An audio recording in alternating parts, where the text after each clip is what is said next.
Basically, I had been with my fiancé, Matt, for 6 years. He has a daughter, 14-year Vivian. I tried so hard to involve Vivian in everything. Pris. Being a stepmom was never something I imagined would come easily. It wasn't something I sought out, rather, it was a consequence of falling in love with Matt, a man who already had a daughter, Vivian. When we first started dating, I thought I was ready to embrace the role of a stepmom. I thought I understood the challenges it would bring, and believed in the potential of creating a blended family where love and respect could coexist. 2. Little did I know that I was stepping into a world of emotional complexity where nothing would be as easy as it seemed. Matt and I had been together for 8 years, and in that time, we had built a life together. He was kind, loving, and incredibly generous, qualities that made me fall for him hard. But when I met him, he was a father, and that meant Vivian was part of the package deal. At 6 years old, she was still young, and I felt a sense of optimism that, over time, I could form a meaningful bond with her. I would come to realize that trying to be a good stepmom to her would be one of the most emotionally draining and complicated experiences of my life. When I first entered Matt and Vivian's lives, I did everything I could to show her that I was someone she could rely on. I enrolled her in extracurricular activities that I thought she'd enjoy, whether it was art classes, dance lessons, or sports. I would attend every single event, recitals, games, parent-teacher conferences, always there, cheering her on, supporting her every step of the way.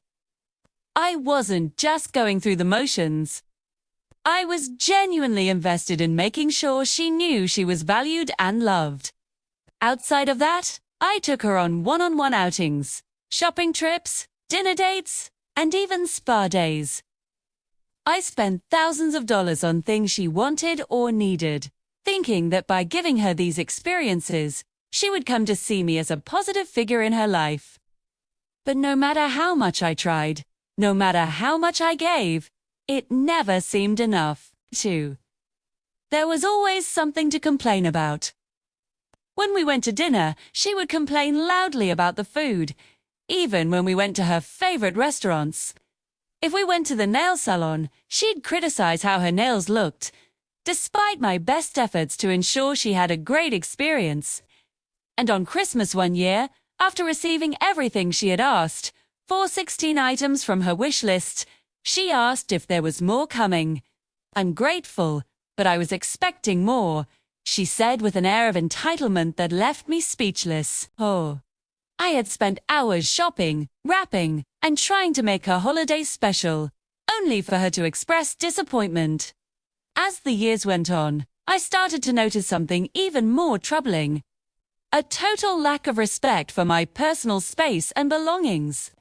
I had set clear boundaries with Vivian, especially when it came to my personal items. I had my own makeup, hairbrush, and clothes things that were important to me. I wasn't asking for much, just some basic respect for my privacy. But it seemed like those boundaries were always ignored. We'd find my makeup missing or used, with Vivian's fingerprints all over it, despite her having higher quality products of her own. My hairbrush would be left on the counter, filled with chunks of her hair. Something that should have been cleaned up, especially since I had told her repeatedly not to touch my things. But it wasn't just my makeup or my hairbrush. Vivian would take my clothes without asking. And when I confronted her about it, she would lie and gaslight me. "You gave this to me," she would say, or "You never said I couldn't wear it." The constant disrespect was like a slap in the face. Every time I tried to bring it up, she would simply zone out, roll her eyes, and act as if my concerns were trivial. "You're creating drama," she'd say. And the worst part, Matt didn't seem to fully understand the weight of the situation. He would reprimand her, but the effect was always temporary. The behavior would always return, and each time it felt like my efforts to create a harmonious home were falling apart. The situation became unbearable after years of these recurring issues. But the final straw came unexpectedly. It wasn't over something major, it wasn't some grand betrayal or a huge fight. It was a simple bowl of tuna. For the past few days, my 2-year-old had been extremely sick, and I had been running on empty. Caring for a sick child day and night, I had neglected my own well-being. I forgot to eat dinner because I had made a meal for Matt and Vivian that I didn't particularly enjoy. So, at 11 p.m., once the baby had finally fallen asleep, I decided to make myself a simple snack tuna on crackers. It wasn't much, but it was something I was craving. As I was preparing the tuna, Vivian came out, saw what I was making, and got herself a drink. She went back to her room, and I thought nothing of it. But when I finally got the baby back to sleep, I returned to the kitchen to find Vivian sitting on the couch, eating my tuna. She had already eaten dinner earlier, and yet there she was, eating the snack I had made for myself. I couldn't believe it. I was exhausted, I was hungry, and I was fed up. I snapped, too.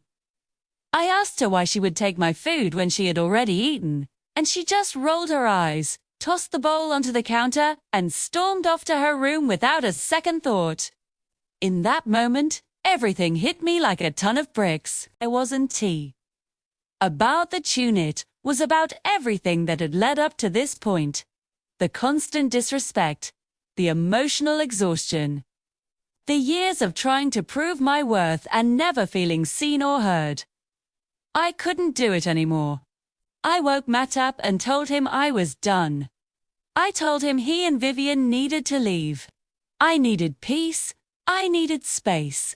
I needed to stop living in a constant state of anxiety, fear, and frustration. I needed my life back. When Matt and Vivian left, I didn't know what to expect. Well, part of me felt guilty for breaking up our family, guilty for not being able to handle things better, guilty for wanting peace at the cost of my relationship with Matt. But another part of me, perhaps, the bigger part, felt relief. The house was quiet.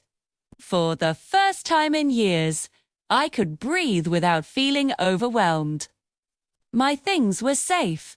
My space was respected, and there was no constant tension in the air. Matt reached out. Of course, he begged me to reconsider, saying that I didn't mean what I said, that I loved Vivian, and that we had been through so much together. But the truth was, I didn't feel the same way anymore. I realized that I didn't love Vivian the way I thought I did. I didn't like her. I didn't feel connected to her, and the respect I had hoped for was never there. More than that, I didn't like the way she made me feel about myself. I'm torn.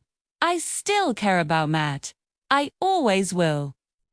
He's been a huge part of my life, and I do love him. But I don't know if I can go back to a life where I am constantly disrespected. I don't know if I can go back to being a stepmom to Vivian when she has shown me no respect for all the years. I've tried to make this work.